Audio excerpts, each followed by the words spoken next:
We should be going live. We should be live in a minute. Setting up your webinar for Facebook Live. Done.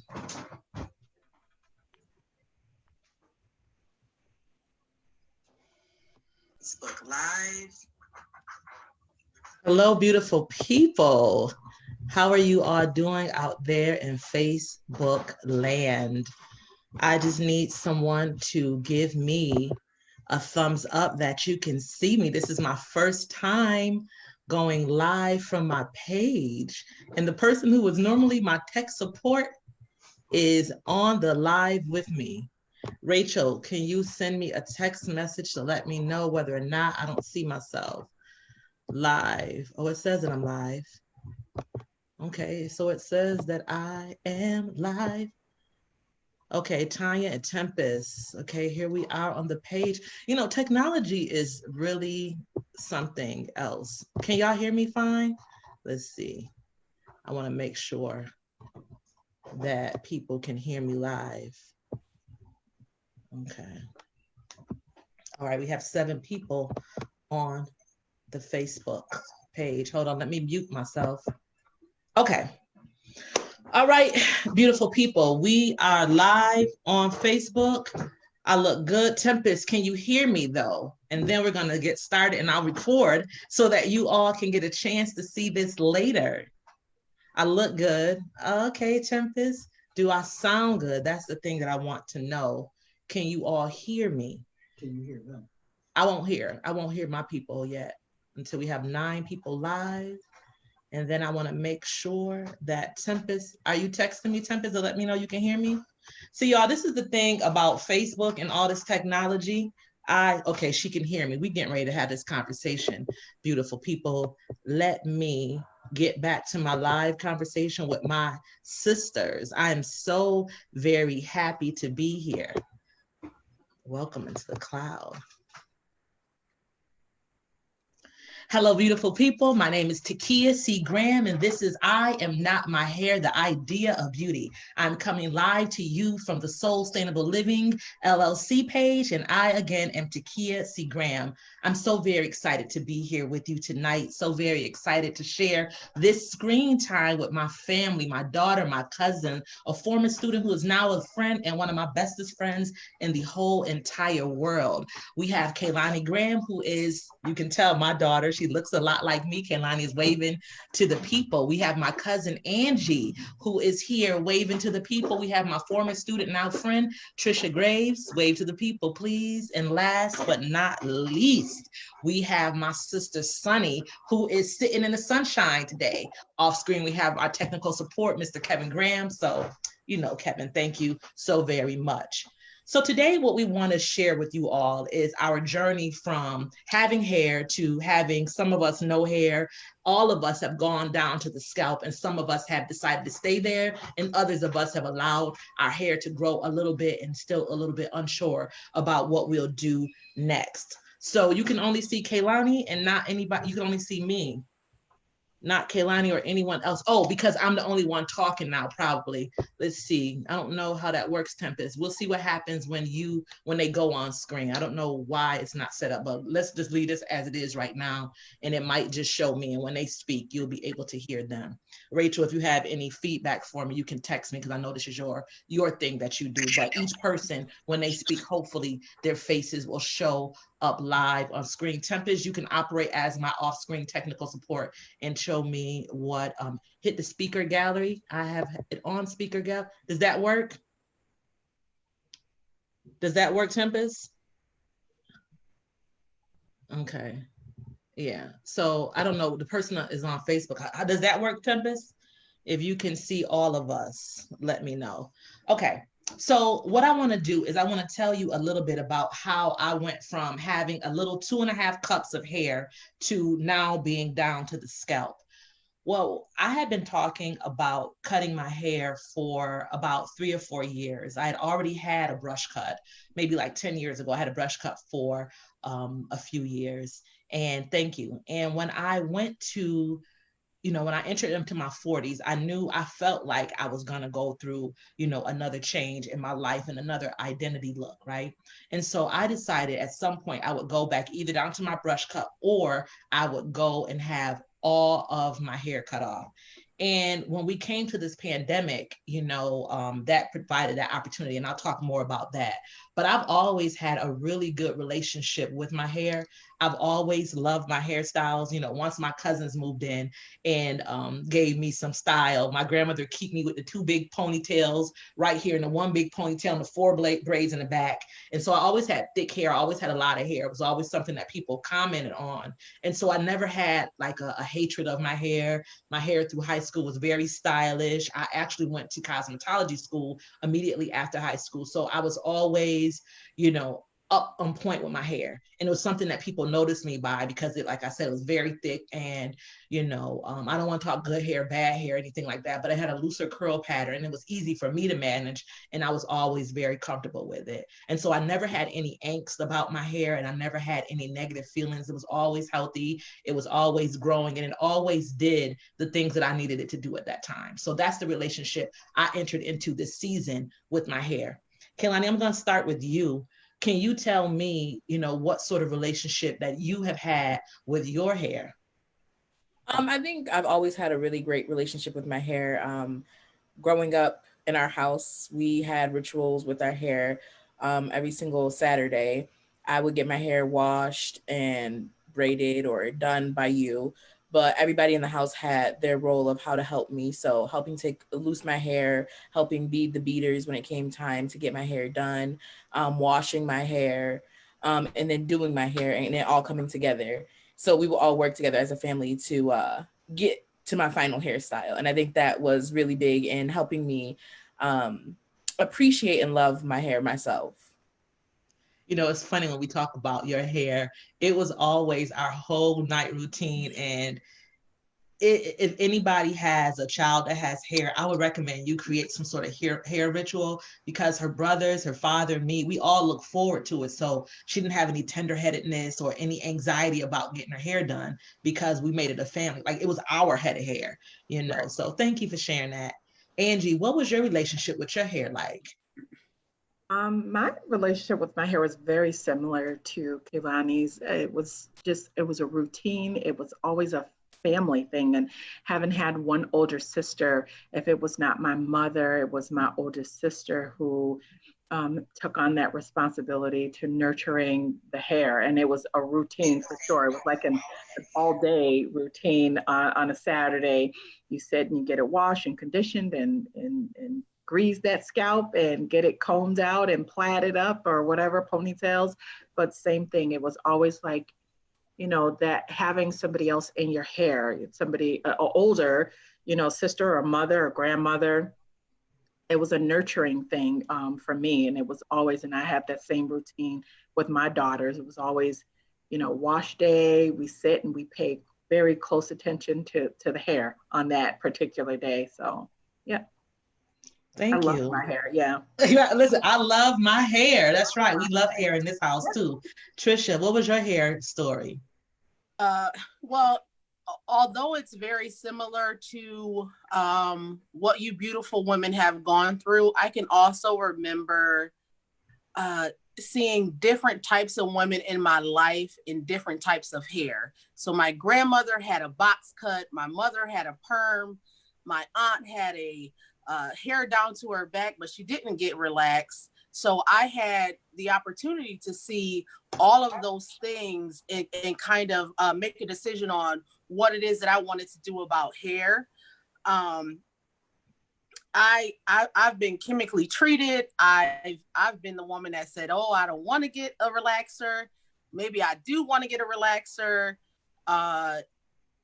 And it feels really good to even have this conversation, because I see exactly myself in each and every one of you, so it's like, man, this is really great, because I know what it feels like to have what they say manageable hair, or what they say as good hair, and also know in my own mind and in my own experience that, well, my arms hurt just as much as yours does.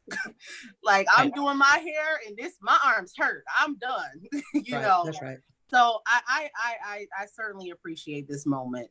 Thank you. Thank you. Thank you for your story, and thank you for your hair. And Yes. Sunny, honey, tell us what has been your hair story so far.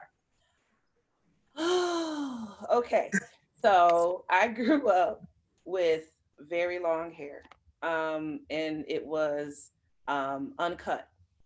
So when I was about, I don't know, the routine of getting my hair washed and put in knockers, because I had to wear ponytails because my mother did not know how to braid, but she believed in clean hair. So you get the clean hair, you grease the scalp, you get cracked with the brush because you're moving, the whole nine. But I was very, very tender head.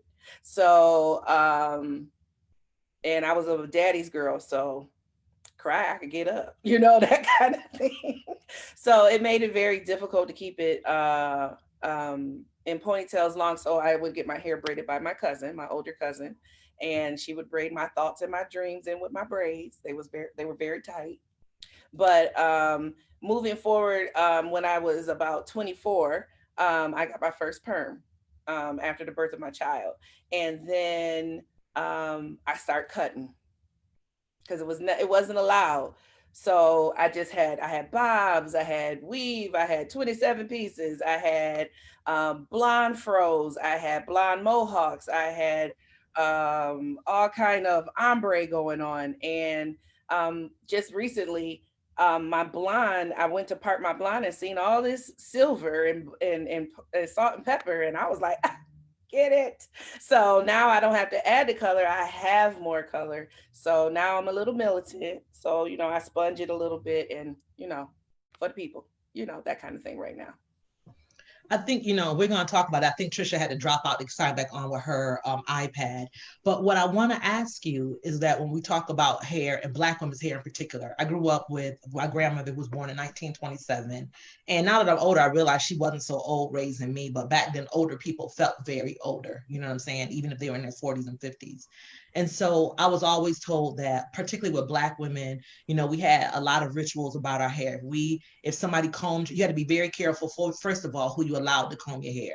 And if you comb your hair and there's hair left in the comb, then you have to make sure that hair is burnt or wrapped up in the tissue and flushed down the toilet. You couldn't let it go outside because you never knew where somebody might play in your hair, or somebody might want to do some harm to you because they had access to your hair. And my grandmother was always very particular about, one, who did my hair. But Sunny, you also touched on that cutting of the hair, how you were not allowed to get your hair cut. Like, for those of you, Keilani, you can speak on it freely too. When we think about our hair rituals and we think about the superstitions that are tied to our hair, how did that inform you being a Black woman and having a positive relationship with your hair?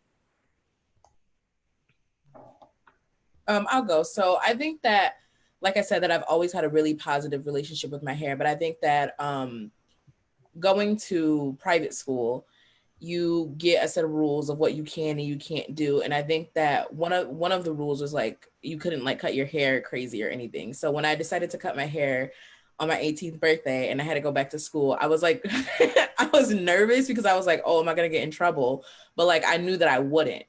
So I think that was definitely something that was like, I'm doing this because I want to, but how is it going to affect me outside of the house, outside of my personal being?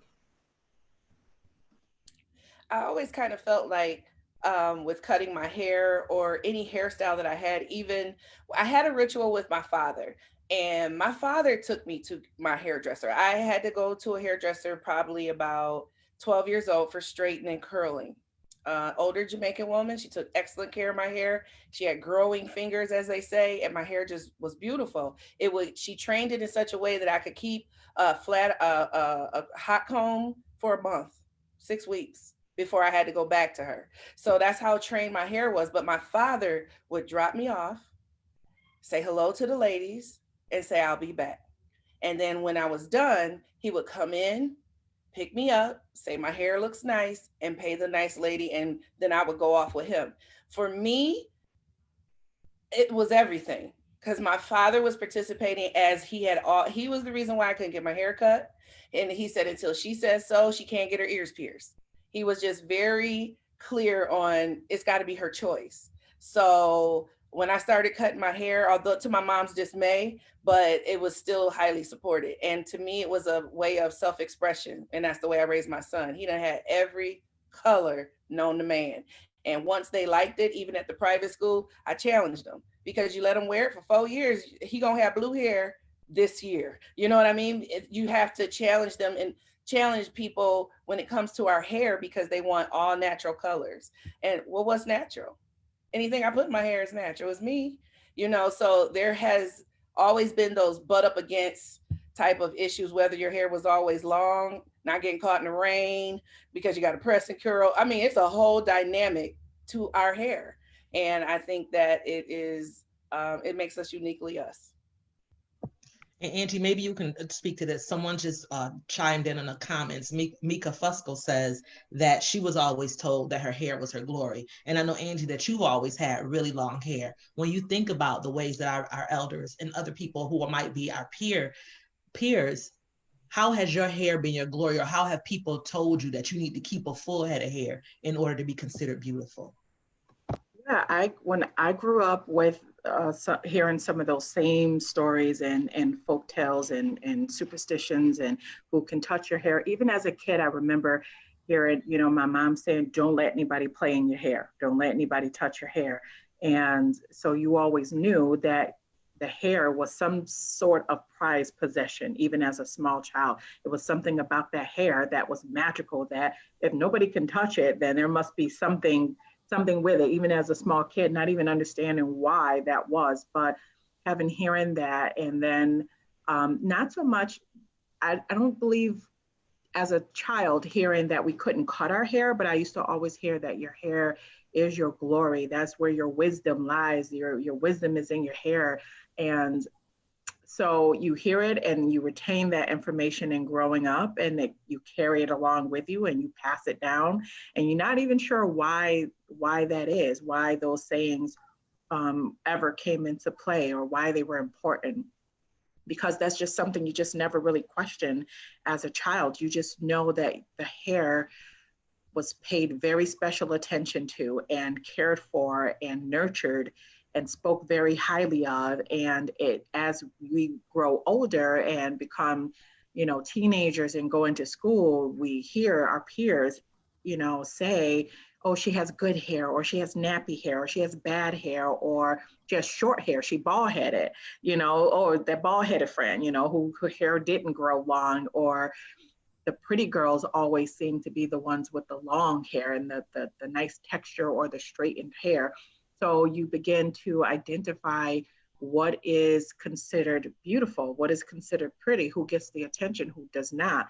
And those things, even as a youth, start to resonate with you, and you start to really take in those comments and those lessons, and you pass them along, and you grow up with those, not even knowing why you feel a certain kind of way about hair.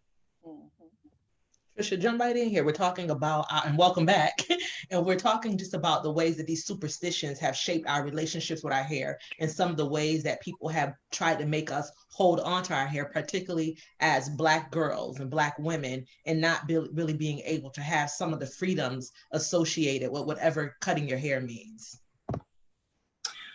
Well, I would say, because in our home, we're reading a new book by Morgan Jenkins. And it says, "This will not be my undoing." Is that the book? Absolutely. Okay. And it says, "I will become beautiful through whiteness." Right? So I think that what we look at as society, because again, we are still the majority, or the minority, I'm sorry, and they're the majority. So you have a lot of people who don't look like you. You might place yourself in those spaces that those folks may understand what you're going through. But the fact of the matter is that all people don't look like you, right? So I think that because society says having straight hair is beautiful. Having long hair is beautiful. Having hair that's a certain color. Having hair that's not as kinky. If you look at the definition of black hair, it even says it's not as manageable. And the way that it comes out of our follicles, even that term of what people speak about says that it's much different, and it's not desirable, you know. So even understanding that, I think that's why us as little people and little women have kind of gravitated in the beginning, and I'm only speaking for myself, but kind of gravitated towards what our hair should look like. So I've been through that moment of wearing weave and relaxing my edges and whatever leave out I had. That's just what I did because it looked good, what I thought in my mind. But now sitting in this place, I know when it comes something to do with my hair journey, my journey started the day that I cut my hair off. Everything else before that was just an experience to get me to where I am right now, you know. So you know what? I want to touch on something that you said there in terms of this majority and minority, you know, culture. And when we look at Black women's hair, we have this hierarchy. So the closer it is to whiteness, that means it's prettier. And those are the things that we ingest, because if we look at enslavement, then we understand that these are the things that have been passed down. Black women's hair in its natural state at that time was beautiful, you know, and white men desired Black women in their natural state. And so because of what happened with the white women slave owners and enslavers, that they would punish Black women for being attractive or exotic or whatever. And so a lot of that shame started to become internalized. And one of the things that we do in our present day is that we create these hair hierarchies. So if a person has natural hair, what has happened now is like, oh, if I have natural hair, I'm more Black and I'm more beautiful and I'm more in touch with my roots. And if people have a relaxer or they have a weave, then we want to sort of like question their Blackness. And I say that hooray that we're in a new millennium, that you can have natural hair, that you can have relaxed hair, that you can have textured hair, that you can have straightened hair, that we are the only people in this world with the texture that we have, that we can manipulate, encourage, shape our hair to be anything that we want it to be. Yes. So talk about our hair and our glory. What are some of the attitudes that you've gotten as you've moved along towards where you are right now? Yeah, I'm so glad that you said what are some of the attitudes that you've gotten as you moved on right now? Because when I decided to wear a weave, when I decided to look like, oh, I want this long straight hair down my back, which isn't mine, and that's perfectly fine. It was like, it was kind of shunned upon a little bit because based on society, like, why you want to wear your hair like that? You know, that's the question, right? But now when I think about hair and I think about what I decided to do with my own hair, I put everybody else in that same category. Whatever you decide to do with your hair, that's your business. Love yourself and be beautiful within who you are. That's it. You know, I don't think twice about if I see someone with weave or if I see someone who has long straight hair, or, you know, even the dynamic of biracial women and what sometimes Black women look at biracial women as, you know what I mean, when it comes to their hair. So, you know, I'm just accepting of everybody. Well, all biracial people do not have straighter hair. So let's be clear. No, that's absolutely true. Yeah. Absolutely true. So we're looking at women who have a looser curl pattern, is that the more adjacent you are to whiteness and the closer you have, but we tend to see it a little bit more when we look at women who are biracial or women who are white. So you are absolutely correct. That's been upheld as the beauty ideal, right? Yeah. So we can't come on our little girl Afro puffs, except for Keilani, who her whole entire life, no matter what picture she drew, she always had herself in the corner with Afro puffs. She had the Last Supper she drawn that. You're going to see a little Black girl with two little Afro puffs. Exactly. And I couldn't wait to sing I Look Rough and Stuff with my Afro puffs. I couldn't wait, okay? When Sonny, I you was sound young, like I was like, "Oh, this is my hair," and that's what it that's is. it. That's Sonny, it, come on and in that's this all. thing. You sound like you got something to say, honey. Sonny, you over there testifying. Right.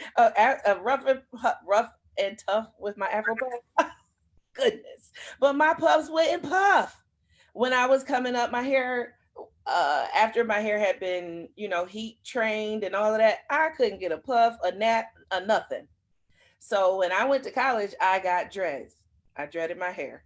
And I had these long dreads. And I didn't go home for a little while. And when my mom seen my hair, she was like, "Oh, we going to a wedding, so we got to cut all that mess out." So about maybe 4 or 5 of my locks had locked. So my godmother took those out. She put my hair up in a beautiful bun, all dazzled with a crown of jewels. And my hair was very versatile. And I've worn many, many different styles. And it never bothered me what anybody thought of my hair. But when I went natural, and I only went natural because I couldn't be blonde and permed. It just didn't work like that for my hair. My hair was like, yeah, one or the other. So I stumbled into natural living just because I love my blonde hair. So the looks I would get and the come-ons from different from the homosexual community, and the lesbian women loved it and they would comment, and I got so much love, and the as well from the men, just the whole community, they loved it. But my church community was like, what's going on with you, sister? And my mom was like, what is this? Like, you just ain't gonna listen. You just gonna keep on cutting. But she always told me it was beautiful. I mean, it was just an easing into it with her. But I always did something to my hair, but it warranted a lot of different reactions. Sometimes now that I'm have this little militant thing going, and for a while there in the late 90s, the Caucasian men just assumed I was rougher or tougher, or I was the prize or something. And so I was it was predatorial. Like, they would just be like, hey, and I'm just like, so it was just a lot of different vibes that I was getting as I went along the journey. But at this stage with the salt and pepper hair, I just, people let me go on by it, y'all. They'd be like, oh, she brave, like, I'm like, you don't even know. Because I'd have had an inch of hair. I've had half an inch of hair, all blonde. And that's where, and that wasn't even my first chop. So I have chopped a couple times. So the reactions are always different, but one that was always consistent was the church community. They wanted to know what was going on. Is you all right? Sister, you okay? So I understood that it may have been a drastic change, but it just was not, it wasn't highly acceptable when I first started doing it. Natural was, the battles between whether my hair was really natural because it was blonde was ridiculous. It's like, you put color in your hair, so it's not natural. And I'm like, girl, it's on my head. It's natural. So that was a battle all by itself, just within my own community. Light skin, dark skin, whatever skin it was, they just were like, are you really natural?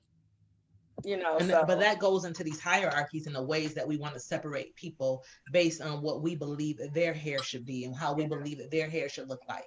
When I look at Keilani, and then I'm going to jump to Angie. When I look at Keilani, who is 22 years old, and I think about myself as 22-year-old, a person who had a brush cut back then was considered, like radical, or they had, like, oh, they a little different, they avant-garde, or they were sick, they didn't have any choice, or, people think that if you have a brush cut, you are a lesbian, you are getting chemo, or you bald headed and your hair won't grow. And Angie, you touched on earlier about some of those names and stuff that people might say, like, oh, you bald headed, your hair nappy, your hair won't grow, and we put some sort of weight on what beautiful looks like. But when I look at Keilani at 22, who talked about cutting her hair at 18, just shaving the sides, but now you have a full-on brush cut. Like, what is that for you? Like, how do you feel as a woman in terms of what you believe the image of beauty or the idea of beauty to be for you at this age? I think for me, like right now, having my hair this short has been one of the best things ever. I just said that the other day, that cutting my hair was one of the best things I could have done for myself aesthetically. Like, I love the way I look. I have the freedom to do so much more. Like, that's the reason I have all these like cool frames. I have like, because people are focusing on my face, but it's made me like, it freed me in a sense. I feel like we have these ideas around who we are with our hair and our look. And I feel like by cutting my hair off, I have all these other things that people can see me first as. And even like having the ability to color my hair as quickly as I want to, like every 2 weeks, I got a new hair color. So that's another thing that really frees me up. It helps me artistically because I have all this freedom. Like, I can do whatever I want with my hair. And the first week I cut my hair, I made a joke. I was like, oh, I can get up and go. I'm free to go whenever I want to. Like, I can get up and do anything I want at any point in the day. I don't have to make sure my hair was tied up last night. I don't have to have gotten it done for hours at a time. Like, I can just get up and go. And that's one of the most freeing feelings ever.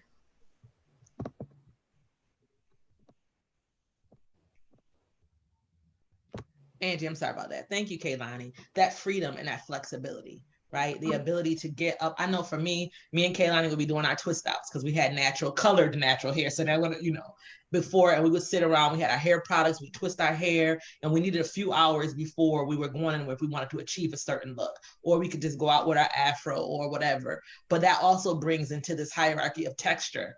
And there are some people who are considered, oh, well, of course you're going to go natural because your hair is curly. I'm looking at you, Trisha. Everybody on here has a looser curl pattern, right? But we know that there's a group of women who are 4C, and I think there's another category beyond 4C where when we look into the magazines, when we look on television, when we look who is being advertised as beautiful, having natural hair or closely shorn hair, it's people who have keener features or more European features or people who are fairer skinned. And so when we start looking at, I'm just going to show all my features. And I remember, and I'm talking to Angie now because, we are biological cousins. So when I first met her, and because we didn't know our grandparents are siblings, but I kept looking at her face and I'm like, she has such lush features. They look like she looked like me sitting next to me. And I kept pressing her, like, where are you? Like, who are your people? And we found out on Facebook, like a couple of days later, that we were biological kin through grandparents that neither one of us knew very well, right? And so when I look at her face and I look at, where you've come, if you want to share what made you cut your hair from, I think you said you had broad length hair. So what made you jump onto this hair journey and cut your hair? Well, first, listening to Keilani speak as a 20-something-year-old, I'm thinking of myself back when I was in my 20s and how I probably could not imagine being so brave and bold to do something such as that. At that age, around the 20th something is probably when I, maybe a little earlier, started to perm my hair. And I would go to the salon every 2 weeks and I would get all the little ponytails and the slick backs and slip, hairstyles. And I loved it. Although I had a head full of hair, very thick hair, I just never was the, as they would say, girly girl type who, would stay in the mirror and do my hair. My hair was either always pulled back in the ponytail because I just didn't have the tolerance or patience to be messing with hair all day. So I would wear it back in the ponytail when I wore it out naturally. And then when I got it done, it was either in a perm or some weave that I didn't have to. I like the low maintenance. So anything that I did not have to fuss with is what I wanted. So what made me cut my hair? For some time now, I had this weird desire to just cut it off. I mean, there was no other prompting, no thought about it before. It just something that came to me and I'm like, I just want to cut my hair off. Like, I'm done with it. Like, I kept saying it out loud to everybody around me. I could be talking to my girlfriend. I'm like, I want to cut my hair.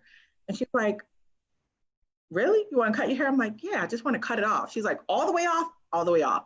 And I would say it to my kids, we'll be talking. I'm like, I think I'm going to cut my hair. Like, I think I was trying to get pre-approval, like to see what the response would be, because I felt like I was a little bit of afraid to do it, but I had a strong desire to do it. And I felt like it was a message that I just had been ignoring for so long, because it literally would wake me up out of my sleep. I would wake up in the middle of the night with this strong desire to just part with this hair. And I did not know why. I had no idea why I was receiving this message, because I've been on this spiritual journey and doing all this self-healing and self-love and self-care. And I felt like I was letting go of everything else.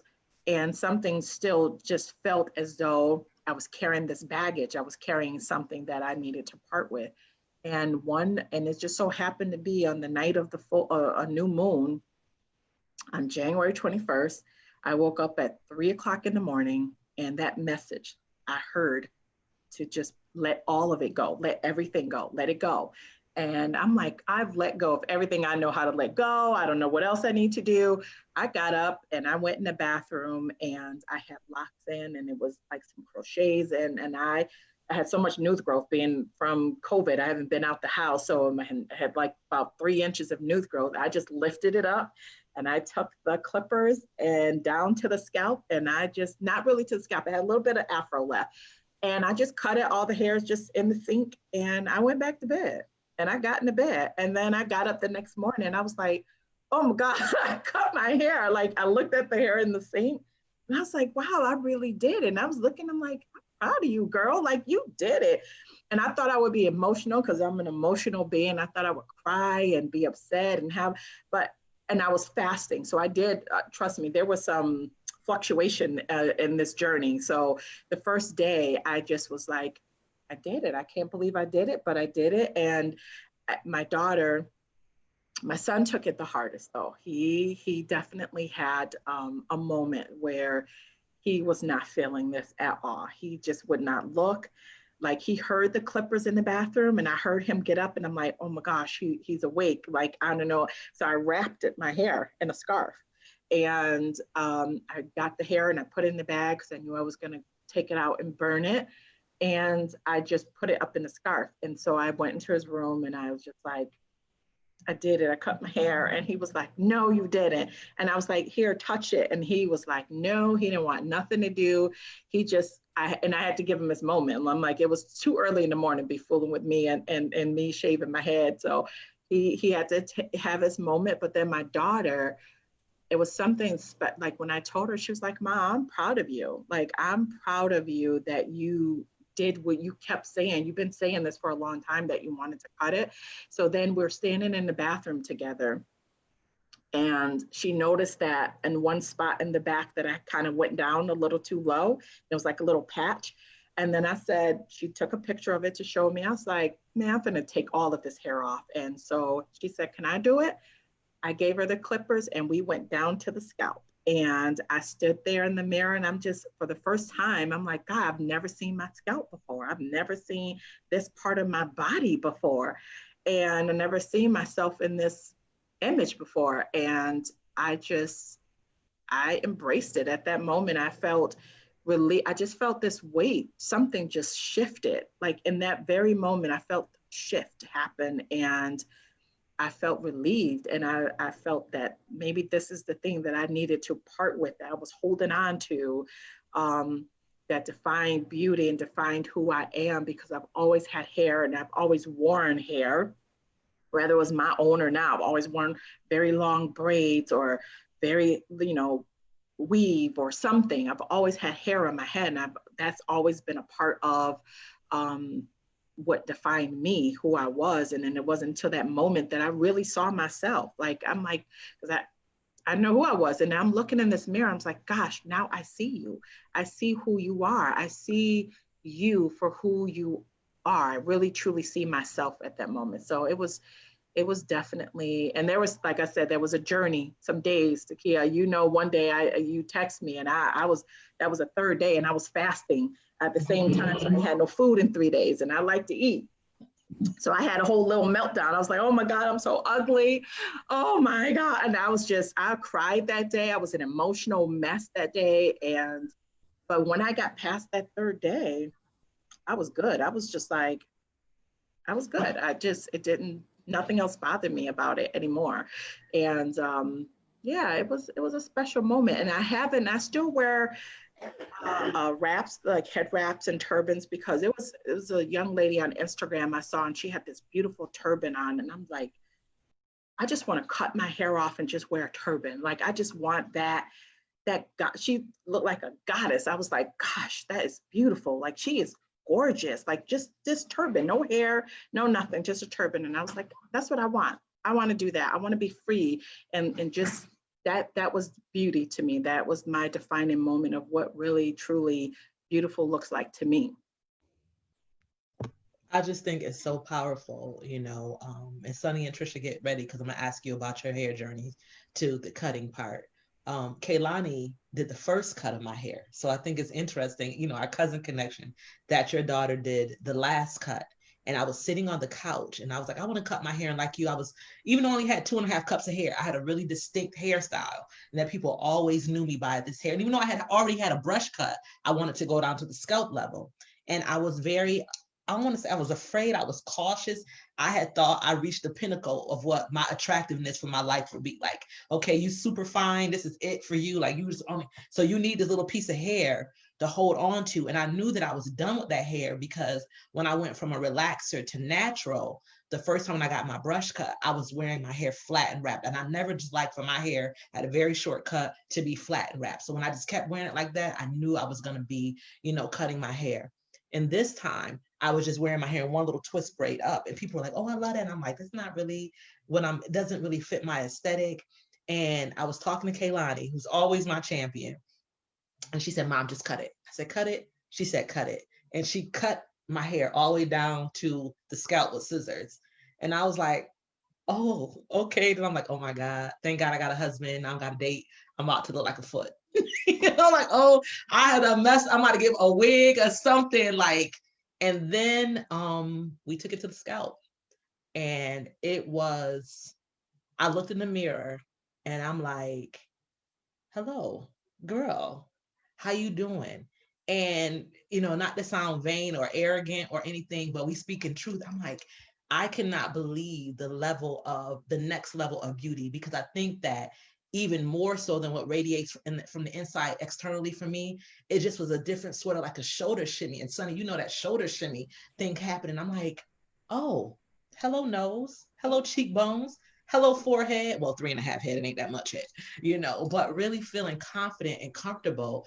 And, you know, right now, and there were people who would ask me, oh, you gonna color your hair? I'm like, all I got is scalp. I don't got hair. What am I coloring? But that was them and this whole gray thing. And I know Sunny's gonna talk about that. Or are you gonna let your hair, or are you just letting it grow for a couple of minutes, or, you know, what's going on?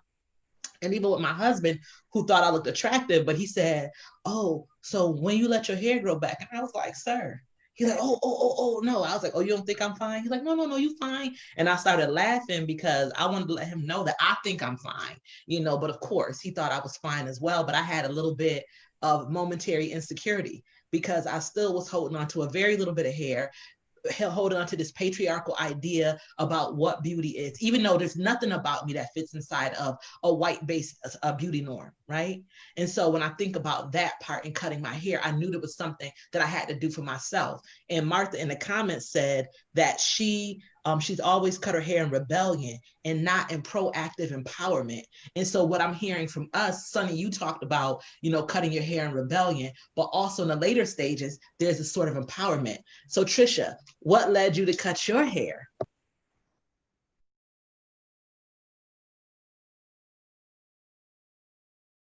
You got to unmute yourself because you just talking. Nope. Here we go. Tell us, run it back.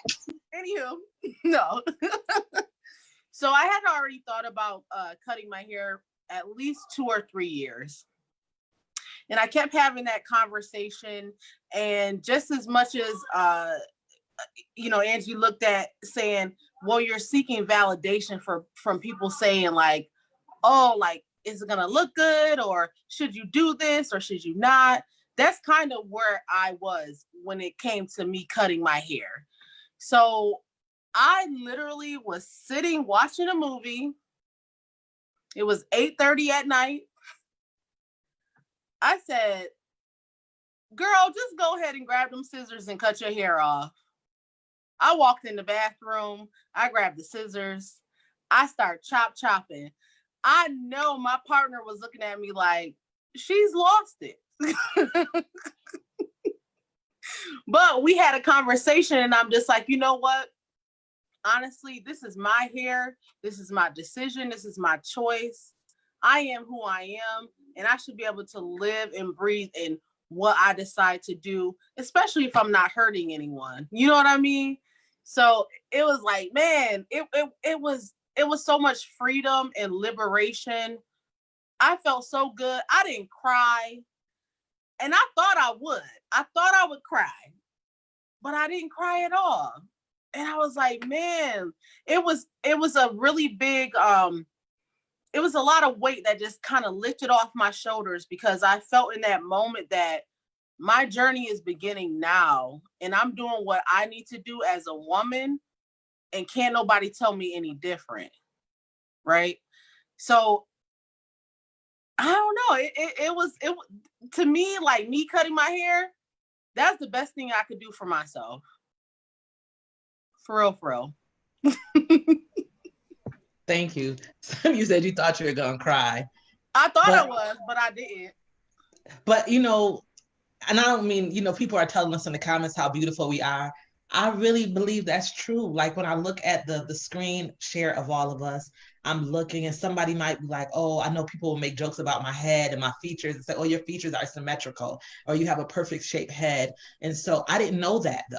You know what I'm saying? If I were to listen to mainstream society, having a full nose, having full lips, having the shade of brown in my skin, there's nothing about what people are supposed to find attractive if we talk about, you know, white supremacy and patriarchy. But I've never had low self-esteem. I've never felt a particular sort of way about looking less than. But when it came to my hair, the same things that I rebelled against, the same things that I was so powerful against, I know I had some hair privilege. You know, I always had thick hair. I always had hair that grew. My grandmother always made sure I was at the hair salon. And then when I became older, I always knew how to do my hair. So I would cut my girlfriend's hair. So I know that there's some privilege in that. You know, and so we have to, you know, really be mindful of the ways that young Black girls are stigmatized about their hairstyles. I'm glad that Keilani isn't a little girl right now, because, you know, and this is no shade to anybody, but I love to see a little girl's scalp. When they got a good greased scalp, freshly shampooed hair, we don't allow our little girls to enjoy their natural hair. At this season, I've never seen the amount of weaves that I've seen right now in little Black girls' hair. And I'm so afraid that they won't ever get to where we are, because they haven't had a chance to fall in love with their actual hair. Most of us have had a stage of hair where we were natural and we had Afro puffs or maybe some awkward hairstyles. And so we had a phase that we went from, you know, whatever grew from our scalp until, you know, whatever else we decided, or somebody put a chemical on our hair. But I just feel like so many little girls who are 2 and 3 years old, they barely got a head. They got a little patch together, little edges, and they got hair, you know, and it's not to shame anybody, but I think that sometimes we push our girls into young adulthood too soon, because little babies can't have a little hair that does, you know, they shake their head in little beads. I love this little girl with 2-inch braids and one little bead in the end. I'm like, oh girl, that's a hairstyle. But we are taking some things away, you know, from the lack of a hair journey. So Sunny, you know, to sort of do a little pivot, when we talk about your hair, you gave us some idea about how you cut your hair, how you went from having very long hair to cutting your hair, sometimes out of rebelliousness, sometimes out of freedom, sometimes out of choice, but always understanding that it was your hair.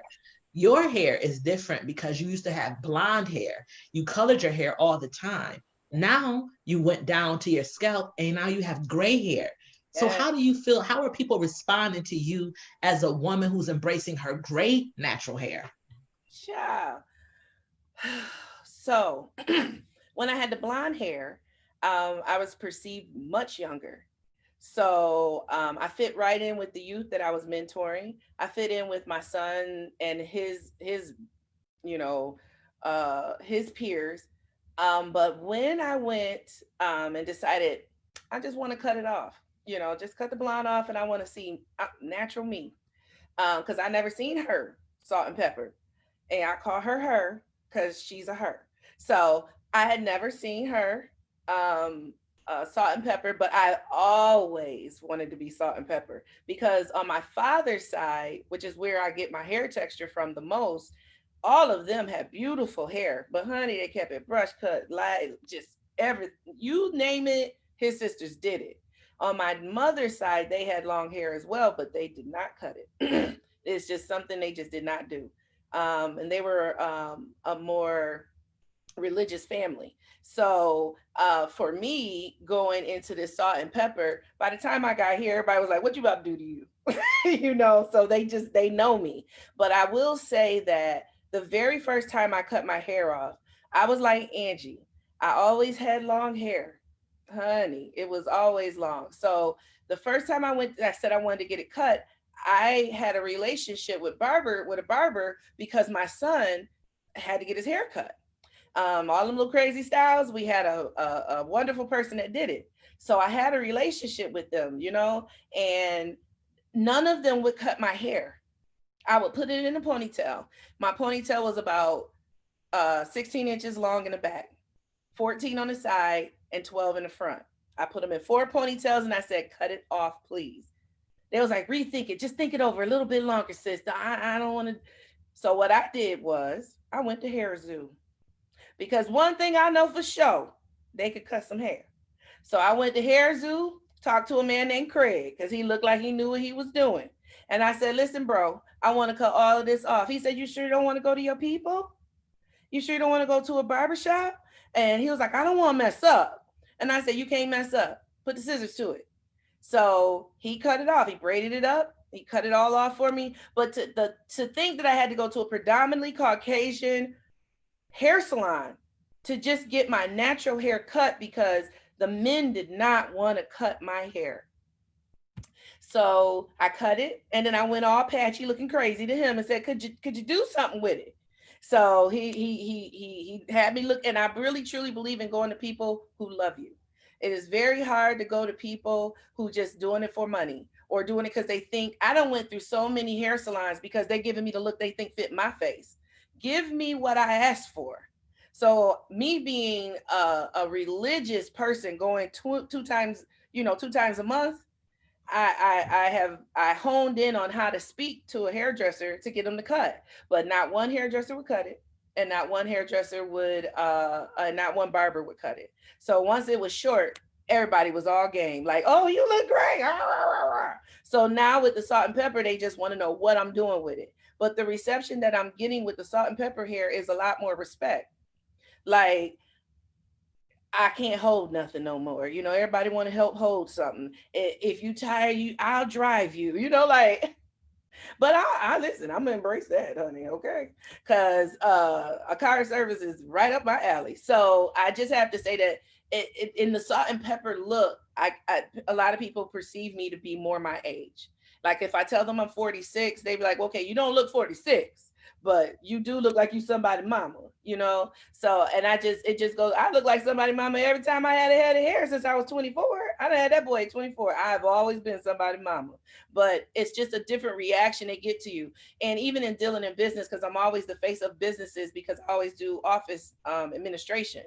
And so I'm always, when I had my blonde hair, I had a very professional voice. I had a very professional look. My face was profound. So I didn't look like I was about any junk, you know what I mean? But I had to press it more. I had to be even more proper with my wording, and very, just ending my conversations, ending my tones and things like that to be taken seriously.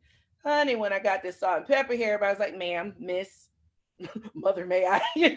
So I'm kind of embracing that now. And I'm even now I already have another style that I'm about to do. So I mean, all I tell people is stay tuned. I love that you have walked into being 46. Not that that's older, I'm 47. And I think that a lot of times what happens is that we don't want to get older, or if we do get older, we don't want to look our age. And this, some sort of shame in looking exactly how old you are. and embracing your gray hair. Now, I told you I would love to embrace my gray hair, but yours looks stylish. Mine is all kind of disrespectful. I got one good acting patch right here, but all the rest of it is like one strand here. But what I think society does is that I think it makes us think that in order to look good, you have to look whatever young is. And because gray or salt and pepper hair is considered older, then as a woman, you should not want to look older. But we've always been taught that the elders are, some of the most beautiful people in our community. And so as we sort of wind down our conversation and take it, I think this has been the last few minutes. I try to honor people's time. I told y'all an hour and we started a few minutes late because I couldn't get the technology going.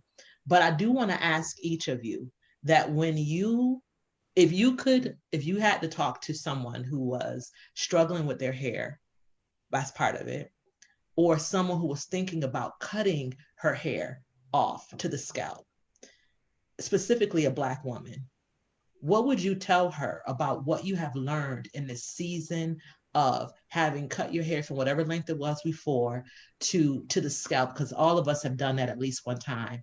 And then what do you think that you have learned about yourself? And what would you want to tell yourself in accepting where you are right now?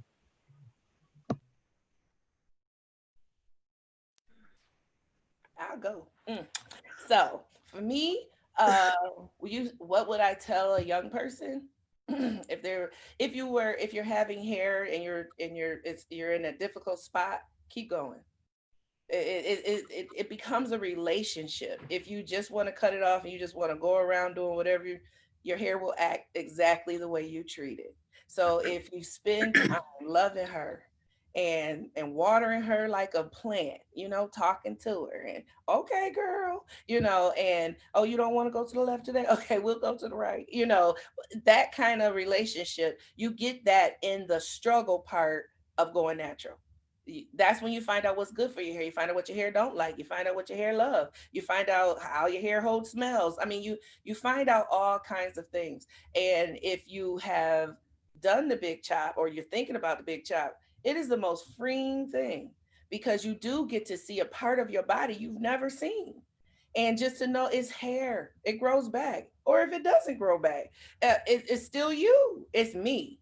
And so once you accept you, or you accept the look, or you get it how you want it, you ain't gonna care what nobody think. You're really not, because you knew what it took to get you here, So I look at it as, I've always looked at hair as a self-expression. So when I was younger, I was obedient. I did what I was supposed to do. When I got about 24, 25, I got around a group of Pisces, because I'm a Pisces. We got around some fish and they was like, let's turn up some heat. And so we bubbled around and we got a new hairstyle. But it was always respectful of what I wanted after I was grown, because that's pretty much how I was living my life. So as a kid, I listened and I did what they asked. And when I got grown, I did what I wanted and I was respectful to me. Because they were respectful to me with my hair. They made sure others was respectful. Don't play in my hair. My mama don't want nobody playing in my hair. So it teaches you the way you treat yourself is the way you'll teach people how to treat you, even with your hair. So if you're not doing the long hair if you're not doing the long straight hair because you want to look more Caucasian, if that's why you're doing it, you're going to have issues. Everybody got those. But for me, it was easier to manage. That's why we did it. And I was beat up all through school because I had the pretty hair, because I was the light-skinned girl and I didn't say nothing. So there was always the battles, but everybody have battles with their hair. So once you get to accept you for you, and I'm glad I did it in the 20s as well. Once I chopped my hair over there at Craig at Hair Zoo, honey, it was over. Everybody knew it. Because it's just over. If I grow it, it's on my terms whenever I'm ready. And it does give you a sense of power and freedom of your own look. You start wearing bolder lipstick. And when you get glasses because they say you need them, you start wearing the funky ones. You know what I mean? You wear the bigger earrings. You start wearing necklaces and, okay, the dangling earrings. Like you really do you before you walk out. Now it's not about just fixing your hair. You fixing you. And that's the way it embraces you. So I don't feel bad at all when I walk out the door, whether I slept on one side and didn't get up and do it, or whether I just decided to be a little militant and let y'all know it. You know what I mean? Like, it's my decision.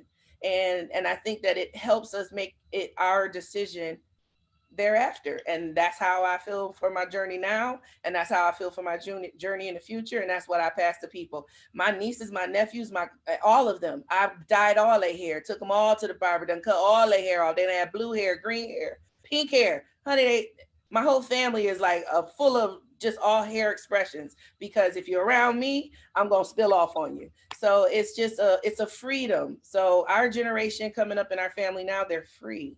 And that's what happens. When people see you, they see freedom. So why not? Yeah, true. So just to segue a little bit off of Sunny is, I think I'm going to talk a little bit just about me having a little baby boy when it comes to hair. So at one point he wanted a brush cut. At one point he wanted to have an afro. Another point he wanted to have locks. Now he has locks and he wants to cut them off. I think that what I would say to young people is, if your parents don't understand that your hair is just that, it's your hair, have those type of conversations, because sometimes parents don't get it, right? Now, I know me as a parent, I have those conversations with my kid, right? I have it with my little person. And I say, okay, whatever you decide that you want to do, let's talk about it. How are we going to execute that, right? But sometimes parents are not the same. You know, it's just like, oh, okay, well, you can't wear this, and you can't have this type of hair, and you can't dye your hair. He done dyed them locks about 3-4 times. Do what you need to do, okay?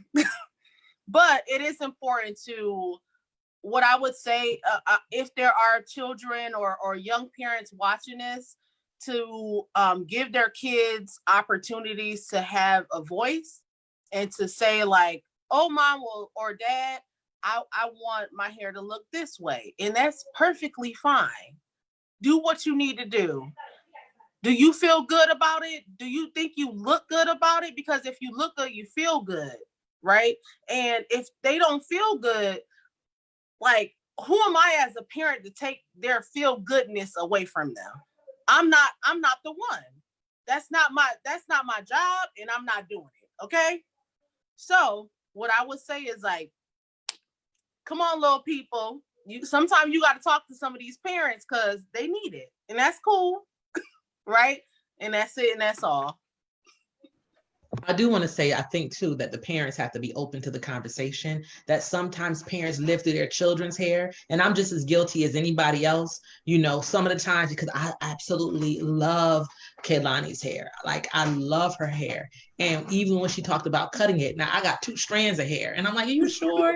You sure and she's like, Mom. And I'm like, she's like, it's my hair. And I'm like, oh, so you done do a me on me. Okay, I get it. Like, you have been raised to be a certain type of way. Even with my younger son, who has very curly hair, he wanted to lock his hair. I'm like, you sure? First of all, I got to lock it, but I would project my own ideas about what he needed to do onto him. And I'm a open-minded parent. I'm, agreeable. He had color in his hair when he was 9, but I still had to check my own self because my kids are not mini me's. And I think that we have to have a village sometimes to step in and say, okay, well, this is his hair. This is her hair. This is their hair, that they have a right to, make decisions. So you bring an important point up that young people need to advocate for themselves, but also I'm saying to parents that we have to stop enforcing, hair hierarchies, that we have to stop enforcing texture bias or the styles that we believe look best on our children. Even if we got to look the other way, we got to stop telling our kids, oh,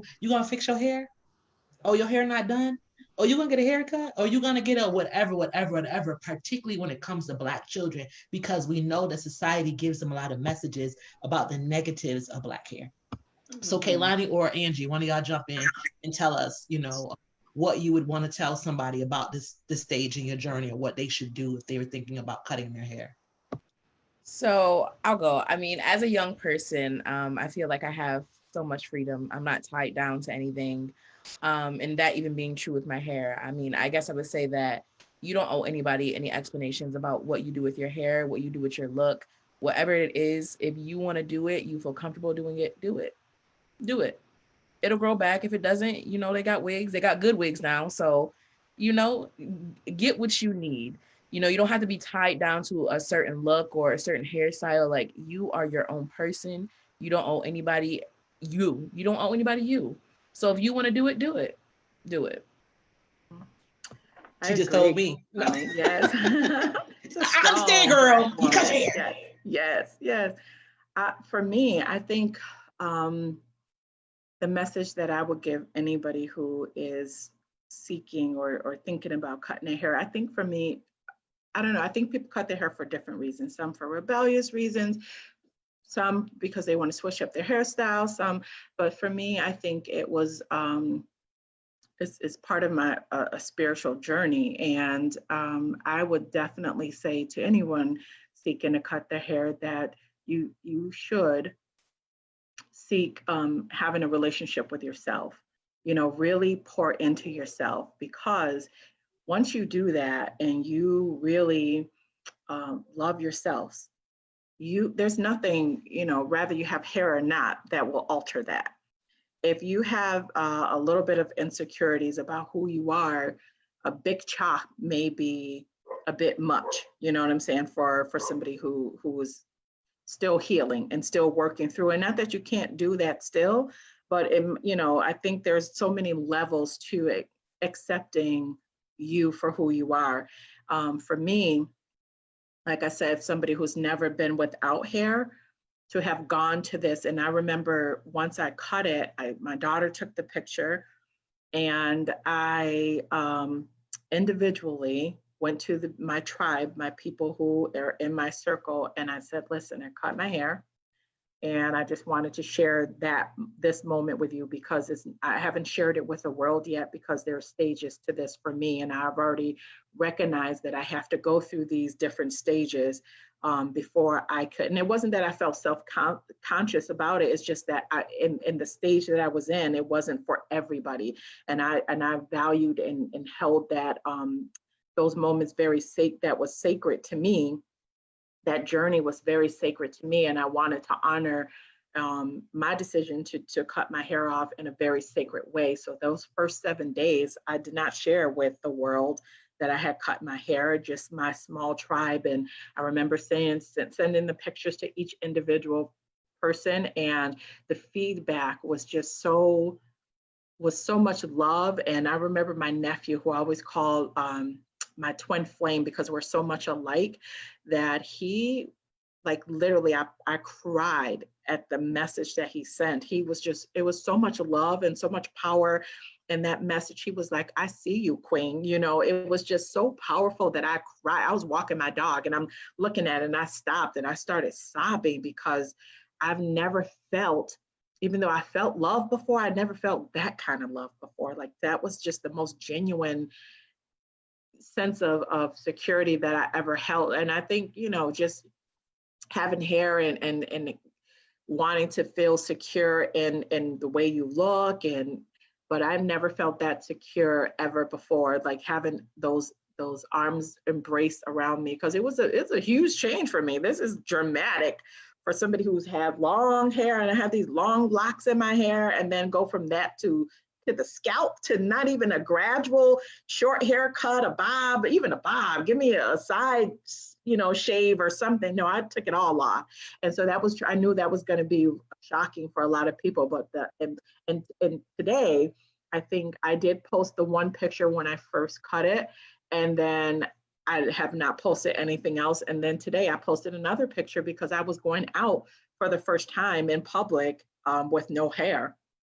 My good girlfriend's daughter was graduating from Brighton High School, and I knew I was going to go out. And usually I still would wear the turban, but today I didn't. I was just like, I'm just going to take it and go as is. And so I feel like, that message that you give to people is one that says, you really have to embrace who you are. You have to love yourself, and just spend some time in the mirror. Like, I literally just stood there and just looked at myself, and it felt like, for the first time, it really felt like I was seeing myself for the very first time. And it's okay. It's okay if you cut it all off and you decide, yeah, that's not, this head really ain't gonna work for me. Like this too much head for somebody to deal with. And I struggle with that because man, them folks on my father's side of the family, they got some heads on them, you know, the men. So I was like, oh, I don't know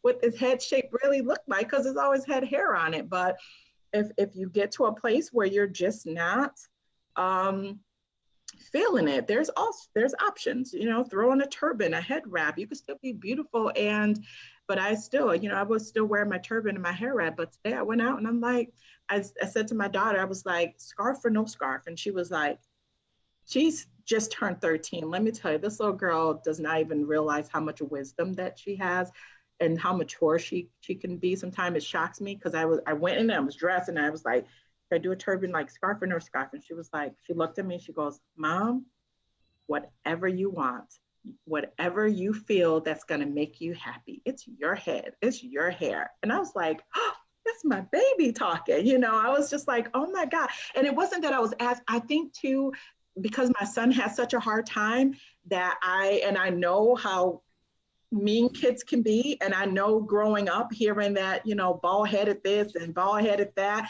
I was like, I was a little self-conscious because I was like, would it embarrass you that I don't have hair anymore? And they're at the place now, you know, it's like, no, I wouldn't be embarrassed. It's your head. But I still feel like I'm protective of their feelings.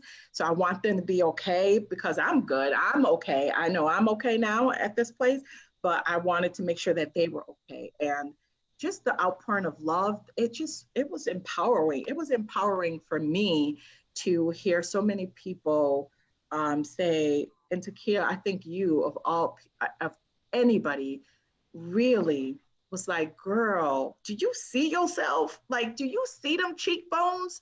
Do you see that face? Like, for real, do you see yourself? And I'm like, I do now. Like, before I did it, I was just like, oh, girl, what did you do to yourself? But now for the first time, I do. And I'm good. I'm really, you know, a neighbor next door, she was like, Miss, you cut your hair off? And I was like, yeah. She was like, are you sick? And I said, no, I just didn't want it anymore. And she was like, oh, she's like, you're still pretty. That's what she said. You're still pretty. And I was like, okay, thank you. I was like, you know, it'll grow back. It's just hair. Hair is an extension of who we are. And it's not who we are. We are not our hair. Hair is just an extension of who we are. And so whether you have it or don't have it, you're still your divine self. And so once you embrace that, my dog's barking. Once you embrace that, you're good.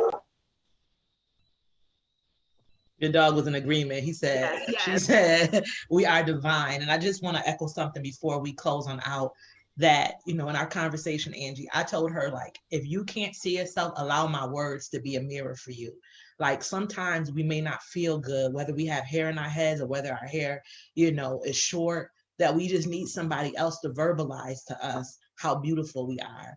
You know, and society would say that those of us who don't have hair or have hair that falls outside of the traditional concept of what is beauty, we may need some reassurance. It doesn't mean that we don't like ourselves. It doesn't mean that we don't feel, you know, as if we're beautiful. It just means that because we don't have hair, we might be more conscious sometimes about those insecurities or what people think about us. And even the most self-conscious person, the most self-confident person, the person who believes that they're the most beautiful still lives in a world that has said that you need hair, particularly as Black women, that you need hair to be considered to be beautiful. And so what you have here are 5 women who are saying that we are taking the beauty standards and basically F your beauty standards, and we are doing what we need to do in order to make ourselves feel beautiful. And so whether you have hair or not, the message is the same: to love yourself, to understand that you have beauty, that you have power, that no one has the right to take that away from you. And if, you know, in order to be myself, I got to share some books with y'all. For those of you who are parents or who have young people in your life, I want to share 4 books that you might want to purchase for your young people. The first one is Crowns, An Ode to the Fresh Cut by Derek Barnes. And I just want to show you how beautiful some of these pictures are inside of here. They have women and men at the barbershop. Okay, so this is Crowns an ode to the fresh cut. If somebody's watching this, can you capture that in the comments for people? And I also have Keilani's favorite, I Love My Hair by Tasha Anastasia Tarpley. And look at this little girl in here who's getting her hair done. Her hair is being spun. We also have her being able to listen. Look at this. Her hair is a globe. It's the world. How many of us grew up feeling insecure about our hair? You have this hair ritual that Keilani talked about. So this book is I Love My Hair, Natasha Anastasia Tarpley. And I buy a lot of kids' books because I like books. This book is Hair Love by Matthew Cherry. Now I gotta say this, I prefer the movie to the book, but the book is so beautiful. And it also talks about the mothers going through a cancer journey. So look at this. Look at this little girl's hair. I was reading it to one of my littles on the phone. I have sets of little kids that I read to, that I take them everywhere with me before COVID. I'm trying to be adaptable in this new season. But look at the father styling his daughter's hair in her mother's absence. Her mother is in the hospital. So that Keilani had that experience with her father shampooing her hair. And last but not least, we have Bell Hook. Now I got a bunch of books, but I'm going to show 4. Happy to be Nappy.